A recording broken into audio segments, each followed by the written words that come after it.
날씨가 갑자기 추워졌어요. 네. 네, 이러면 백화점이 완전 호재입니다. 네. 겨울옷이 비싸죠. 네, 겨울옷이 비싸서. 겨울옷이 비싸고 그러니까 날씨가 아예 덥거나 아예 추워져야지 좋거든요. 지금 2년 동안 그 의류 소비가 네. 지속적으로 하락해 왔는데 그렇다 보니까 옷을 사셔야 되는 시점인데 또 위드 코로나잖아요. 네. 나가려면 옷을 사야 된단 말이죠. 거기다가 보통 아우터 교체 주기가 2-3년이에요. 네네네. 그러니까 2년 전에 옷을 사셨어도 다시 바꿔야 되는 시점이 올해 4분기인 거죠. 근데 또 4분기가 백화점 말씀하신 것처럼 비싸기 때문에 최성수기고 또 마진이 좋은 게 잘 팔리다 보니까 실적 모멘텀이 아주 뚜렷하게 나타날 수밖에 없는 게 이번 4분기다. 리오프닝이 되면 우리가 예상할 수 있는 흔히 그런 주식들이 있잖아요. 그쵸. 어떤 것들이 있을까요? 백화점, 백화점. 편의점, 그리고 화장품 업종이 이제 제가 네. 담당하고 있는 섹터에서는 근데 전체적으로 봤을 때는 아무래도 항공, 뭐 레저, 엔터, 호텔 이쪽도 이제 뭐 시장을 전체적으로 봤을 때는 그런 부분들도 많이 올라오고 있는 상황입니다. 이미 많이 오른 거 아니에요? 그 얘기가 제일 많이 많이 오르긴 했는데 네. 10월 1일부터 수익률을 보시면 네. 호텔 신라가 한 11%밖에 안 올랐고요. 현대백화점도 한 8% 올랐고 그래서 아직까지 밸류에이션의 매력이 좀 있는 상황이다 보니까 위드 코로나 딱 직전에 있는 상황에서 그쪽이 가장 좀 뚜렷하게 모멘텀 나타날 것으로 전망을 하고 있습니다. 그럼 일단 백화점 얘기부터 하나하나 해보죠. 네. 백화점, 편의점, 화장품 얘기 네네. 하셨는데 자 백화점은 명품이지요. 아 요새 뭐 명품 예. 난리도 아니죠. 아 네, 그런가요? 난리도 어때요? 아니죠. 지금 상황이 어떻습니까? 백화점 매출을 짐작하려면 아무래도 명품 얘기를 해야 될 것 같긴 한데. 제가 지난번에 말씀을 드렸던 것 같은데 사실 백화점에서 이 실적을 견인하는 품목이 의류예요. 네, 의류. 옷을 옷. 잘 팔아야지 실적에 도움이 많이 되고 샤넬 같은 명품 브랜드는 백화점이 취하는 수수료율이 아주 현저히 낮습니다. 그래서 네.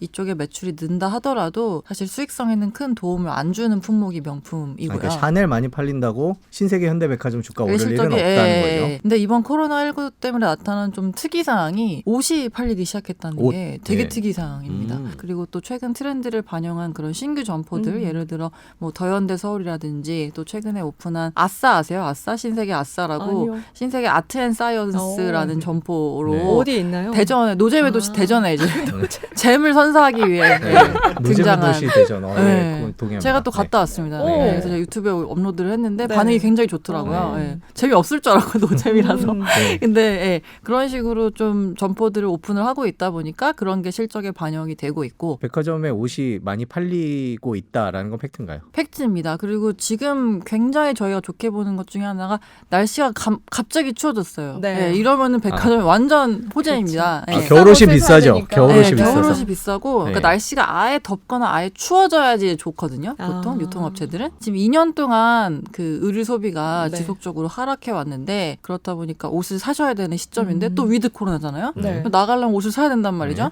거기다가 보통 아우터 교체 주기가 2-3년이에요. 네네네. 그러니까 2년 전에 옷을 사셨어도 다시 바꿔야 되는 시점이 올해 4분기인 거죠. 근데 또 4분기가 백화점 말씀하신 것처럼 비싸기 때문에 최성수기고 또 마진이 좋은 게 잘 팔리다 보니까 실적 모멘텀이 아주 뚜렷하게 나타날 수밖에 없는 게 이번 4분기다. 코로나를 한 1, 2년 정도 겪었잖아요. 네. 그러면 백화점을 가지 않고도 뭐 온라인 쇼핑으로도 대체할 수 있는 여러 쇼핑몰이나 아니면 직구 그렇다면 백화점 직접 가지 않고 다른 방법으로 구매를 할 수도 있는데 백화점 매출이 늘어날 거라고 확신을 할 수 있을까요? 그게 제가 네. 그동안의 백화점을 안 좋게 봤던 대표적인 네, 그랬죠. 이유입니다. 네. 그래서 저도 백화점 업종을 긍정적으로 보고 탑픽으로 백화점 종목을 말씀드리는 게 되게 오랜만이에요. 네. 제가 애널리스트 네. 생활을 10년 정도 했지만 거의 처음으로 이제 탑픽으로 음. 말씀을 드리는 거거든요. 그래서 기자님 말씀 주신 내용이 메가 트렌드인 거는 맞습니다. 근데 지금 거의 2년 동안에 해외여행 못 나가고 모임 못 하고 참고 있었던 걸 이제 네. 분출을 하는 모습이죠. 그래서 보복성. 이게 끝나고 나면은 원래대로 돌아갈 거라고 저는 보고 있고요. 네. 그래서 백화점을 중장기적으로 좋게 본다고는 절대 말씀 안 드립니다. 네, 그렇죠. 저는 이거는 백화점 더 이상 출점할 데도 없고요, 이제. 현대 신세계 백화점 중에 실적 흐름이 좋게 나오는 곳이 어디냐고 작가님이 질문을 써주셨는데 궁금하신가 봐요. 일단은 백화점 하고 있는 업체가 롯데쇼핑, 현대백화점, 신세계 이렇게 있는데 근데 롯데쇼핑은 이제 동남아 사업이 좀 네. 있다 보니까 동남아 아시겠지만 되게 심했잖아요. 네. 코로나 셧다운이 3분기 때. 그러니까 롯데쇼핑이 백화점 말고도 하고 있는 사업이 워낙에 많아서 네. 아시겠지만 그래서 그 내용 때문에 저희는 현대백화점 가장 선호하고요. 신세계도 좋기는 한데 네. 신세계 뭐 자주 가실 것 같아요. 워낙에 네. 요새 장사 잘 되고 있더라고요. 네. 물 터져. 물 터져서 조금 그렇긴 했지만 무너진다는 소문 돌아가고 이제. 네, 근데 이제 좋게 보는 거는 신세계가 명품이 이제 잘 되기로 유명하잖아요. 실제로 명품 비중이 40%예요, 매출에. 네. 현대백화점은 한 20% 중반 정도거든요. 아, 네, 그렇군요. 그러니까 앞서 말씀드린 의류 때문에 수익성이 좋아지는 거는 현대백화점이 오롯이 받을 수 있는 오히려. 예, 왜냐하면 명품 비중이 상대적으로 낮으니까요. 예. 그 저기 아까 질문 주신 분들 중에 옆에 있는데 그 백화점은 중국 관광객이 와야 되는 거 아니냐? 중국이요? 네, 아, 그래야 그런 매출이 진짜 나오는 거 아니냐? 왜냐면 말씀은 면세점은 같이 있으니까 뭐 주가가 오르려면 그래야 되는 거 아니냐라고. 그냥 백화점의 중국인 매출로 봤을 때에는 비중이 아직도 10% 중반밖에 안 돼. 그것도 롯데백화점 본점 기준으로 그렇고요. 예, 네. 비중이 그렇게 높지는 않아요. 백화점 자체로 봤을 때. 중국인들이 와주면 이제 좋기는 한데 백화점 네. 본업 자체가 지금 턴어라운드 한다는 거에 저희는 주목을 하고 있고 최근에 가격 논란이 조금 있었잖아요. 아, 가격이 그쵸. 계속 예. 오른다. 그럼 뭐 이제 가격이 계속 오르고 뭐 이렇게 그러다 보면 명품 매출이 좀 떨어지거나 이러지는 않겠죠, 계속? 그렇죠. 이 SNS라는 플랫폼이 존재하는 한 저희 MZ들은 올려야 되기 때문에 그 얘기를 하고 싶은 연구님도 건데. M 세대신가 보다. 저는 M입니다. 맞죠. 네. 네. 저도 아니요. 아, 저도 M, M 세대입니다. 네. 근데 M 역시, 세대와 네. Z 세대는 사실 간격이 굉장히 커서 완전 달라요. 이거 붙이는 네. 게 사실 의미가 없어요. 말이 잘 통해서 Z 아니실 줄 알았어요. 전 세대 얘기할 땐 안 낍니다. 아, 갑자기 왜 그 X신가요? 저희는 그런 말보다는 학력고사 세대, 아. 수능 세대니 이런 얘기들을 아. 하시는데 자 편의점 네. 소식도 본고사 알아보도록 세대 뭐 하겠습니다. 이런 얘기. 본고사. 본고사는 아니에요. 편의점 매출 어떻습니까? 이제 앞으로 전망 4분기. 편의점이 이 4분기가 제일 실적의 규모가 작은 덜 비수기입니다. 왜 그렇죠? 추워서. 추워서 추워서? 결과나 보는 2, 3분기 덥고 야외 활동 많고 휴가 시즌이 제일 최성수기고요. 네. 오히려 백화점처럼 마음 편하게 가져갈 수 있는 게 유통업종 내에서는 좀 더 낫다.